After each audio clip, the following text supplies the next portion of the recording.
O Senhor esteja convosco. Ele está no meio de nós.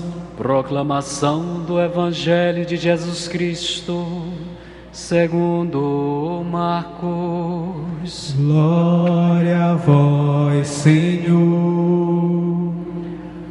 Naquele tempo, Jesus viu uma numerosa multidão e teve compaixão, porque eram como ovelhas sem pastor. Começou, pois, a ensinar-lhes muitas coisas.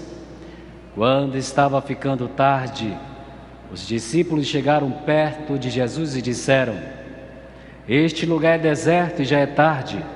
Despede o povo para que possa ir aos campos e povoados vizinhos comprar alguma coisa para comer. Mas Jesus respondeu: Dai-lhes vós mesmos de comer. Os discípulos perguntaram: Queres que gastemos 200 denários para comprar pão e dar-lhes de comer? Jesus perguntou: Quantos pães tendes? Ide ver. Eles foram e responderam: 5 pães e 2 peixes. Então Jesus mandou que todos se sentassem na grama verde, formando grupos. E todos se sentaram, formando grupos de 100 e de 50 pessoas. Depois Jesus pegou os 5 pães e os 2 peixes, ergueu os olhos para o céu, pronunciou a bênção, partiu os pães e ia dando aos discípulos para que os distribuíssem. Dividiu então entre todos também os 2 peixes. Todos comeram e ficaram satisfeitos, tanto que recolheram 12 cestos cheios de pedaços de pão e de peixes. O número dos que comeram os pães era de 5.000 homens. Palavra da salvação. Glória a vós, Senhor. Que o Santo Evangelho nos prepare para a vida eterna. Amém. Obrigado.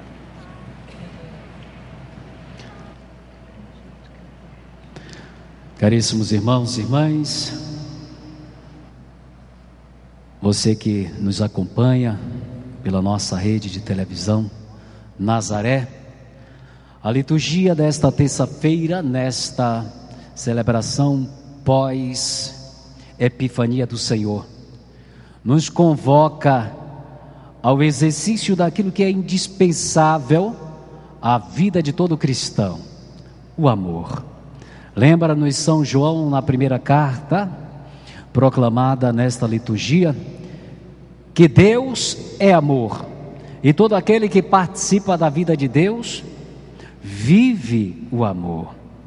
Mas quem não ama não crê em Deus e nem participa da sua vida, porque Deus é amor.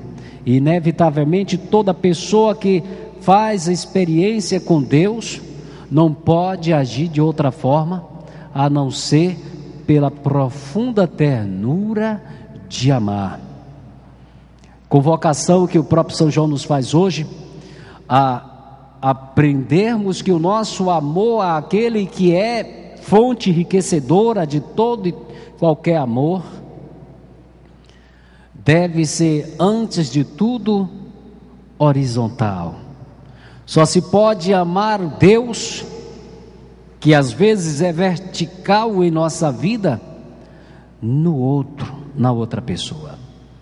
Aliás, costumo dizer que o termômetro do nosso amor a Deus, que indica o tanto que nós amamos a Deus e se verdadeiramente o amamos, é aquele irmão, aquela irmã que às vezes nos põe deveras dificuldades.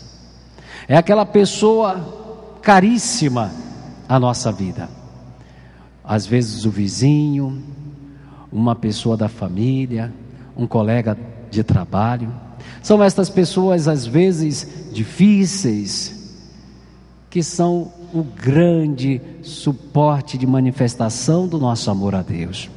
Se não formos capazes de relação a elas, agir com a ternura que só um amor em Deus proporciona, o nosso amor para com Deus ainda estará debilitado.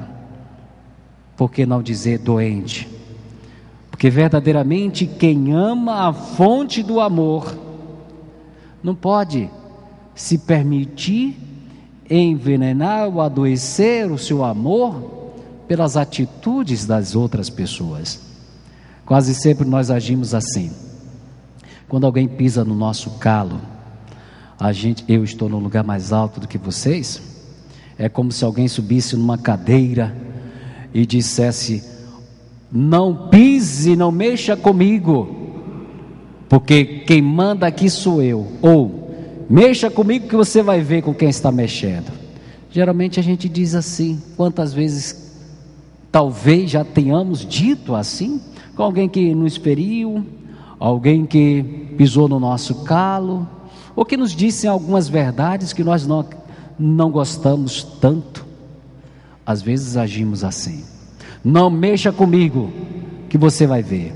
Ou então a gente faz bem pior do que o que a pessoa fez, para ela entender que não deve mexer com a gente, né? A gente contaminou o amor, se permitiu adoecer pela atitude decaída da outra pessoa. Eu não posso outorgar o direito ao pecado a outra pessoa em minhas ações. Quando a minha ação é reflexo ou reação da ação da vida da outra pessoa, eu estou dando direito, outorgando deveres constituídos a ela me manipular e mandar nas minhas ações como quiser.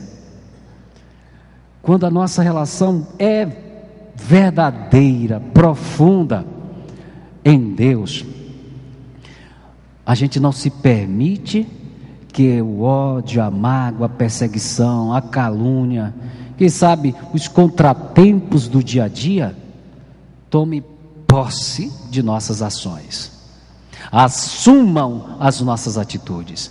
Pelo contrário, se alguém agir incorretamente conosco, hajamos de forma correta, façamos o contrário. Nisto está a expressão maior do amor ao próximo e do amor até o inimigo. Se alguém te bateu numa face, o que é que Jesus nos ensina? Vira outra, dê para ela. Ou seja, alguém pisou no teu calo? Perdoa, continua fazendo bem. Eu ajudava fulano de tal, mas foi tão ingrata, agora eu não ajudo mais. Então a tua ajuda era interesseira, você fazia para que ela te tratasse bem, né?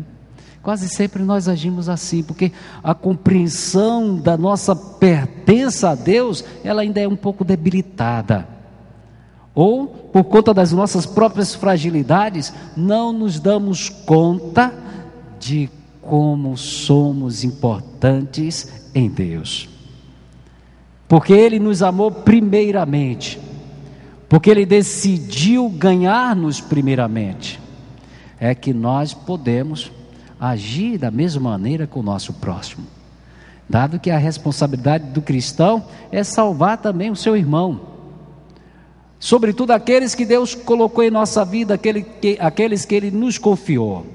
É responsabilidade minha, é responsabilidade vossa.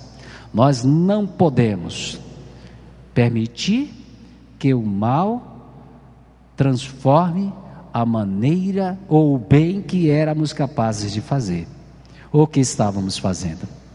Essa introdução, caríssimos irmãos e irmãs, é exatamente para entendermos de que quando hoje Jesus olha com compaixão para aquela multidão que parecia como ovelhas sem pastor, Ele agiu com ternura, Ele voltou o seu coração à situação, à dor da outra pessoa. A compaixão é exatamente isso, é sentir com o outro a sua dor, é se propor, inclinar e oferecer a mão para ajudar o seu irmão. E só por meio de uma atitude de compaixão se pode enxergar o coração da outra pessoa, as suas necessidades, as suas dores. Só por meio da compaixão se pode exercer o perdão e o amor às pessoas, em nosso dia a dia, em nossos relacionamentos. Então, quando Jesus vê aquelas pessoas, muitas interesseiras ali estavam porque ouviram falar que ele fazia milagres e queriam o seu milagre. A maioria não o tinha como Deus, mas era um grande profeta. E estava porque queria saciar a sua fome, depois saiu correndo atrás de Jesus de novo, porque queria continuar saciando a sua fome, mas estava sobretudo porque tinha necessidade. E só um coração de olhar atento e misericordioso é capaz de sentir a necessidade do outro e ajudar. Os discípulos logo disseram: olha, manda todo mundo embora, daqui a pouco já está escuro, vai ficar difícil, e a gente só tem umas moedinhas aqui que não dão para nada. Jesus disse: dai vós mesmos de comer.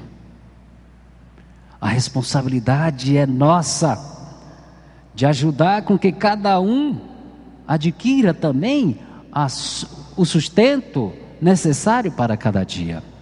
Ou seja, Jesus convoca naquele momento primeiramente os discípulos que estão à sua frente para assumir a responsabilidade da partilha. Eles precisam aprender a partilhar, a abrir o coração e colocar à disposição das pessoas aquilo que eles são e têm, para proporcionar um milagre maior. Quem não é capaz de amar, nunca saberá partilhar na vida, e nem tampouco produzirá um milagre que só a partilha de um coração generoso é capaz de produzir na vida das pessoas. Por isso somos todos nós hoje convocados de duas formas. Primeiro, a experiência do amor de Deus em nossa vida, e consequentemente a manifestar esse amor por meio da caridade e da partilha. Porque quem não ama é avarento, egoísta, não enxerga a necessidade do outro e nem tampouco é capaz de dividir um pouco do que tem.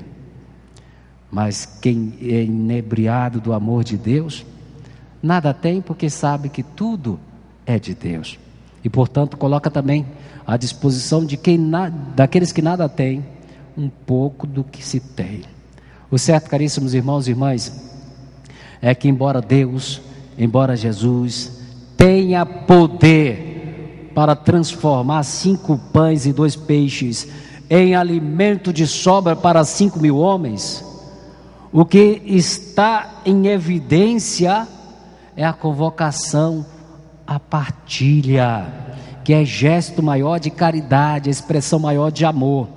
Quando nós partilhamos um pouquinho e quando o outro partilha um pouco, se torna muito.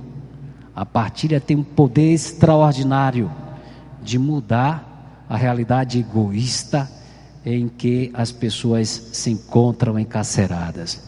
Portanto, não saiamos dessa celebração sem antes pedirmos a Deus a graça de podermos experimentar em nosso coração, pelo profundo amor e ternura que temos a Deus, o exercício da partilha, da misericórdia e do amor ao irmão, pois é nele que descobrimos a escola do nosso amor ao Pai. Louvado seja nosso Senhor Jesus Cristo. Para sempre seja louvado.